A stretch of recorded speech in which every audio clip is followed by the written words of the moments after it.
Jetzt geht es erstmal mitten durch den Urwald und hier ist sie nun. Und auf geht's ins Nichts. Sprachlos. Einfach mal die Größe dieser Höhle begreifen. Wow. Einfach unglaublich. Just leave rubbish behind, take nothing out. So, leave nothing but footprints. Basically, when we go down the hills and crossing rivers, they're gonna offer you a hand. Don't take it too offensive because they just try to help. You're gonna have to cross a lot of rivers on this tour. You're gonna be wet one way or another. Guten Morgen Vietnam. Wir sind jetzt gerade auf dem Weg zum Ausgangspunkt unserer Höhlentour. Und jetzt gerade stehen wir hier auf dem Ho Chi Minh Highway auf einer Brücke mitten im Nationalpark.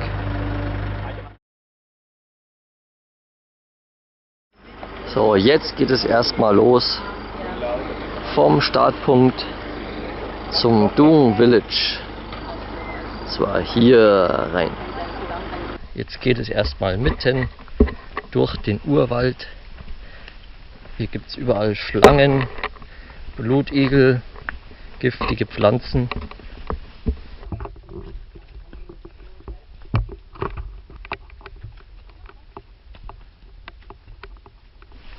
Mitten durch den Dschungel, durchs Unterholz. Wenn man will, kann man hier sogar ein bisschen Tarzan spielen und sich herumschwingen. Oder zum ersten Mal geht es über einen kleinen Fluss. Später noch hier.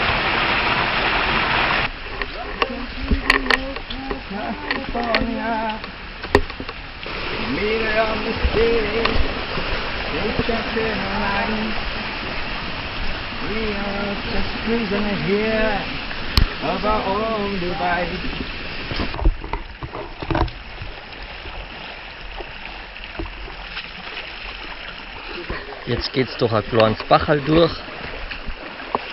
Wichtig ist, dass man Schuhe hat, die nicht wasserdicht sind, sonst werden die nicht so schnell trocken. Da steht das Wasser drin. Meine Schuhe sind ja schon Spartan Race und Xletics gewohnt. Ja, und die Hosen sind auch schnell trocknend.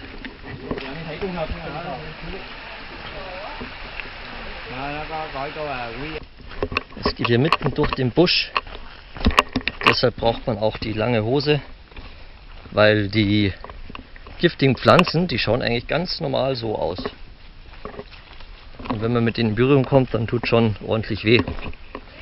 Und auch wegen den Blutegeln, weil die heften sich dann an die Hose dran. Und dort können sie zumindest nicht gleich direkt das Blut aus dir raussaugen. Das ist dieses Poison Ivy, die giftigen Pflanzen.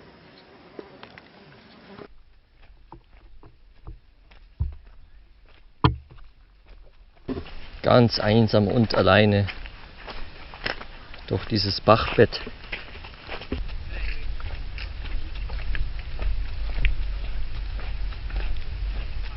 Und angekommen im Dung Village.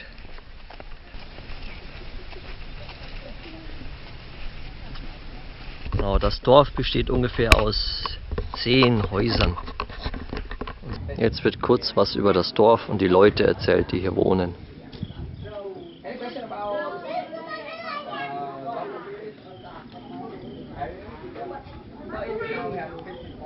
Nach einem kurzen Mittagessen geht es wieder weiter durch die sengende Hitze.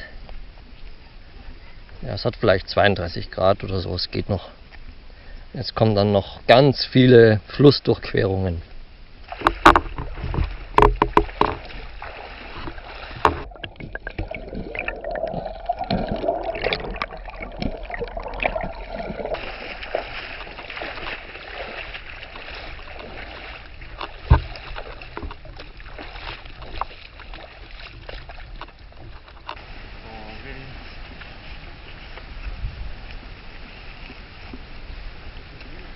Hier geht's drunter und drüber.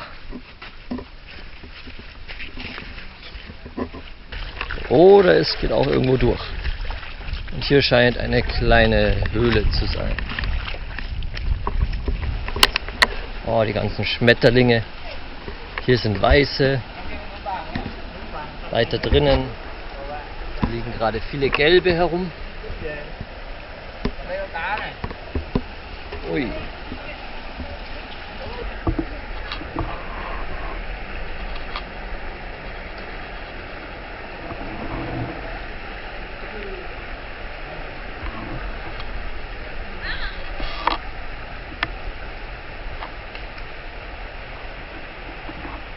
Wir gehen jetzt durch das Flussbett.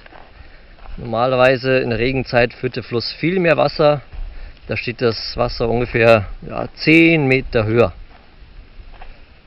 Und jetzt ist nur ein kleiner Fluss. Wir sind jetzt immer noch fast 1 Kilometer von der Höhle entfernt dort vorne. Aber sie ist bereits von hier riesengroß. Dort vorne befindet sich der Eingang zur Höhle.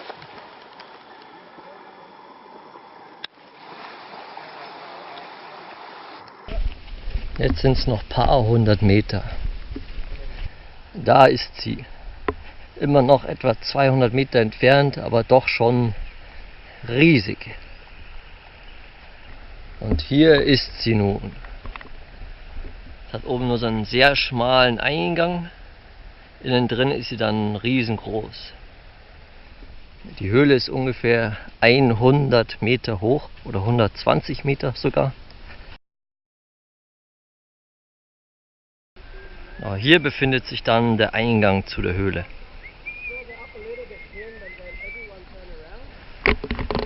Und auf geht's ins Nichts. Jetzt geht es tief hinein in die Höhle.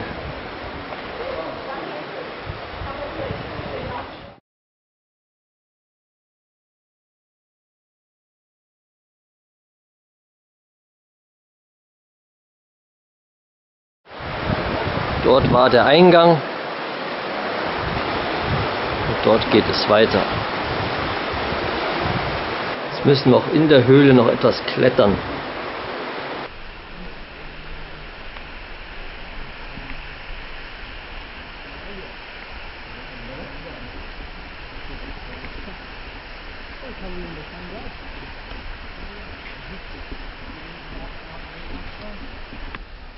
Sprachlos.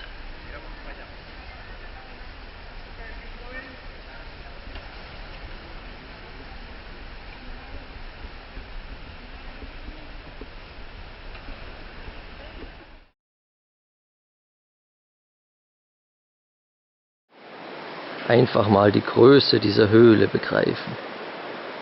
120 Meter hoch.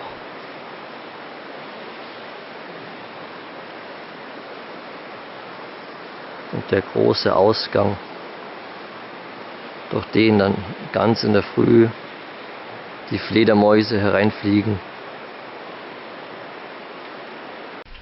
Aber dieser Geröllberg, der sich vor dem Eingang befindet, den steigt man dann hinab. Und mit einem Floß wird man dann rübergebracht zur Sandbank. Und hier befinden sich jetzt die Zelte. Und das zweite von links ist der Mainz. Mit dieser Aussicht. Dort können wir dann essen. Die Zelte der Guides. Drüben wird das Essen gerade zubereitet. Und hier ist unser schöner Pool.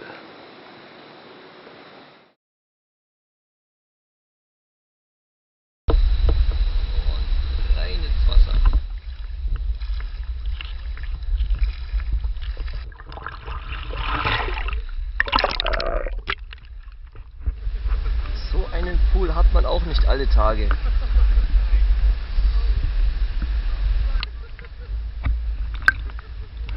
Hier noch einmal das Camp. Die riesige Höhle.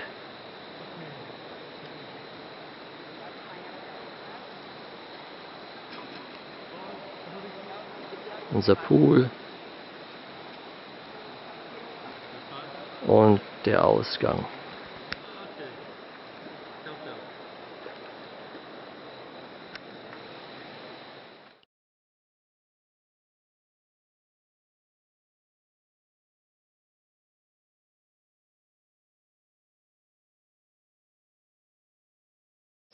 Guten Morgen, Vietnam. Ja, so einen Ausblick hat man auch nicht alle Tage.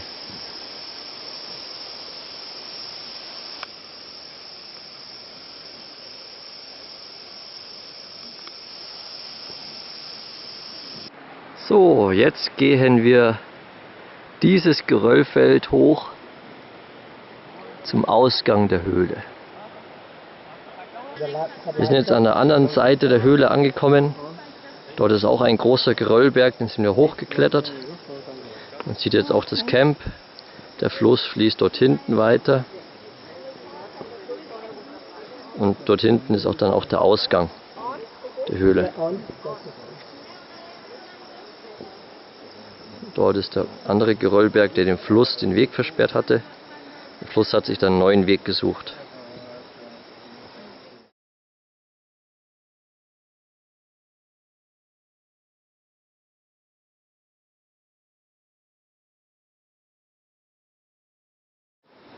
Jetzt geht's weiter in die Höhle hinein.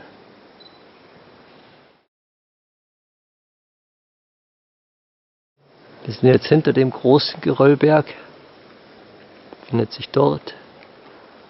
Und hier gibt es jetzt einige Stalaktiten und Stalagmiten. Hier ist eine sehr große Säule.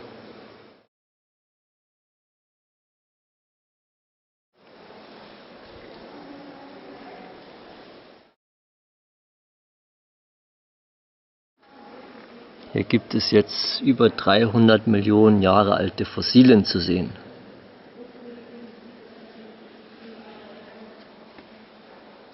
Sind hier entlang des Felsens.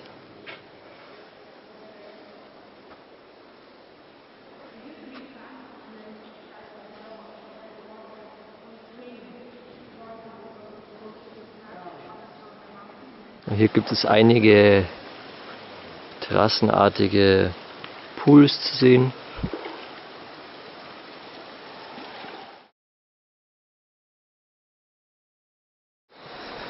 Jetzt nähern wir uns dem Ausgang der Höhle. Dieser Ausgang diente auch als Schauplatz für den Film Pan.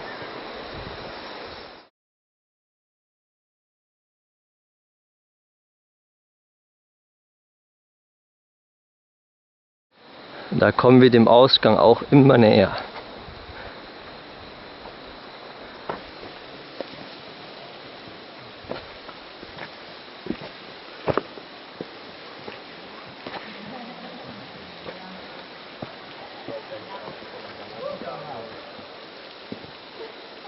Wow.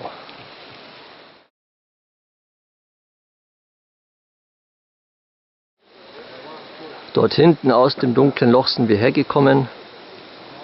Dort liegt auch ein großer Baumstamm, der von der Flut reingetragen wurde, die hier locker 20, 30 Meter hoch geht. Und hier ist dann der Ausgang. Bekannt aus dem Film Pan.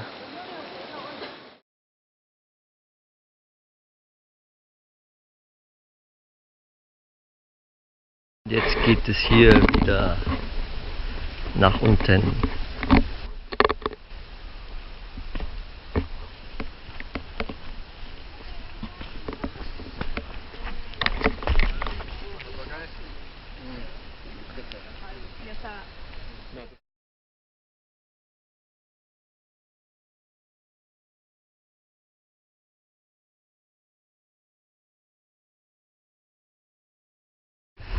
Auch in der Höhle müssen wir mal durch den Fluss durch. Schön.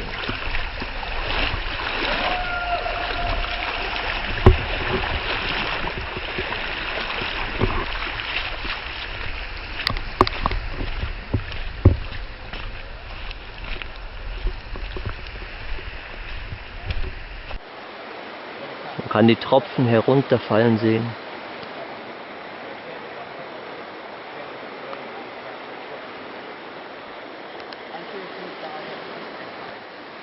Einfach unglaublich.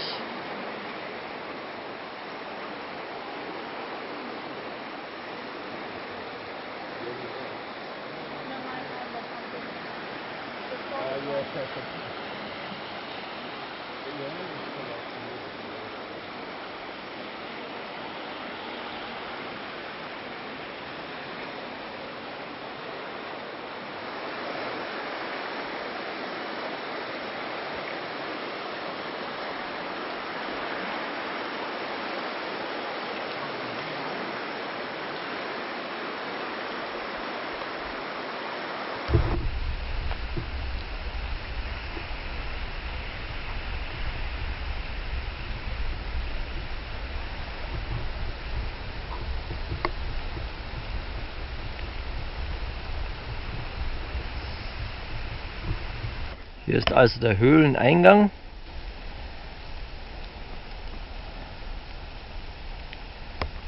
Und da fließt auch der Fluss wieder weiter in den Dschungel. Nur um mal hier die Größe zu zeigen.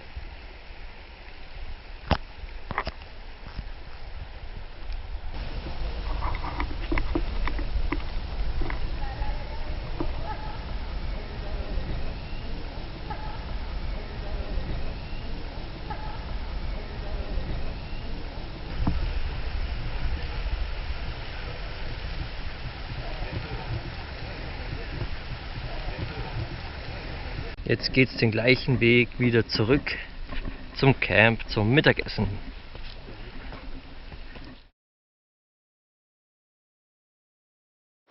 Hier oben liegt der Baumstamm, der von der Flut hingetragen wurde. Und da weiter ganz unten, da fließt der Fluss aktuell. Wir kommen jetzt auf einem etwas anderen Weg wieder ins Camp zurück. Und da sind wir wieder. Noch einmal durch den Fluss durch.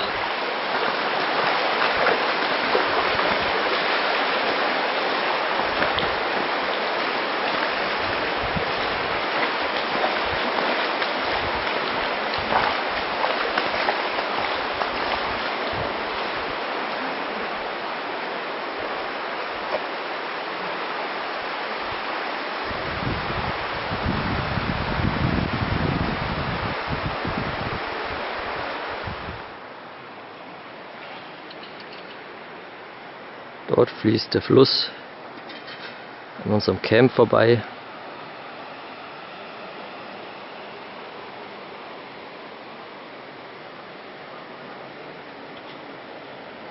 Hier ist das innenliegende Geröllfeld, wo wir vorhin losgestartet sind.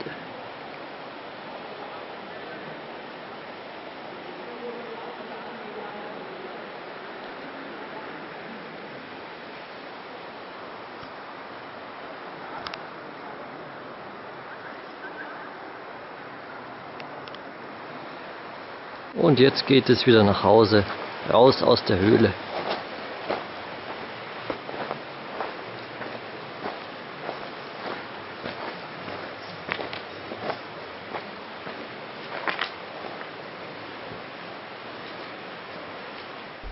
Geht wieder mitten durch den Urwald zurück zur Straße, zur Zivilisation. Ständig hängen Blutegel an mir rum, krabbeln meine Schuhe fast. Es geht über Stock und über Stein.